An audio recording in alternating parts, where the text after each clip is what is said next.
Le football regorge de légendes, d'entraîneurs et de joueurs qui ont laissé une empreinte indélébile. Mais parfois, certaines figures marquantes passent sous le radar. Aujourd'hui, nous allons parler d'un homme qui a révolutionné le football à sa manière, Zdeněk Zeman. Visionnaire, idéaliste et souvent controversé, il est une source d'inspiration pour ceux qui voient le football comme un art. Mais une question persiste.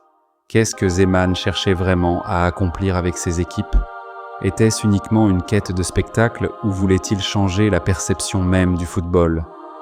Plongeons ensemble dans la vie et la carrière de cet homme qui a passé toute sa vie à changer le football.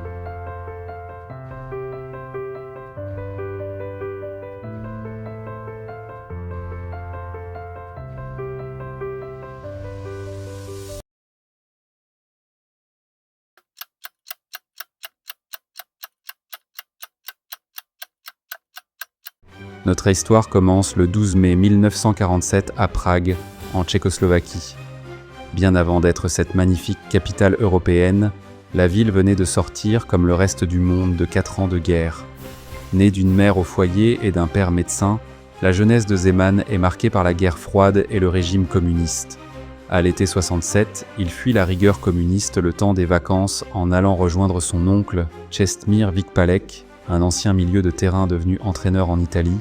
Il gagnera de nombreux trophées avec la Juventus, notamment la Coupe des Champions en 72.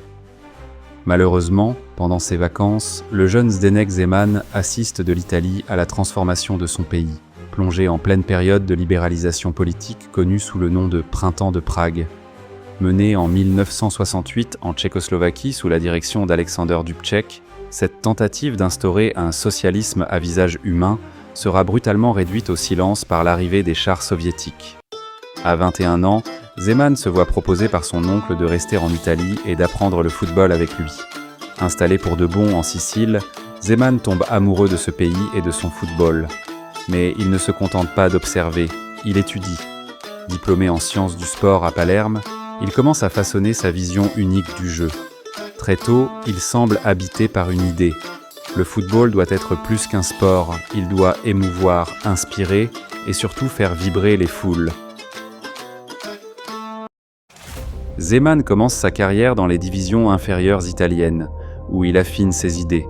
Ce n'est qu'en 1989, avec Foggia, que son style commence à captiver l'attention. Avec son fameux Zemanlandia, il transforme une équipe modeste en un spectacle offensif qui enchante les supporters et déroute les adversaires. Mais pourquoi insistait-il autant sur ce style spectaculaire, même au détriment des résultats ? Pour Zeman, le football était avant tout un art destiné à être partagé. Il voulait redonner aux supporters une raison de venir au stade pour vivre des émotions pures et intenses. Mais qu'est-ce que le Zemanlandia exactement ? C'est bien plus qu'une simple équipe ou une stratégie. C'est un concept, un spectacle. Le terme a été popularisé pour décrire le Foggia de Zeman au début des années 90. Cette modeste équipe du sud de l'Italie jouait un football débridé, basé sur une attaque incessante, des transitions rapides et un pressing étouffant. Avec des scores souvent prolifiques, chaque match était imprévisible et captivant. Cette approche révolutionnaire a permis à Foggia de monter en Série A et d'y tenir tête aux plus grands clubs, malgré des moyens financiers limités. Zemanlandia, c'était l'idée que le football pouvait être une fête, où chaque minute sur le terrain apportait une émotion. Zeman avait une autre ambition, prouver que même une petite équipe pouvait rivaliser avec les grandes si elle jouait avec audace et conviction.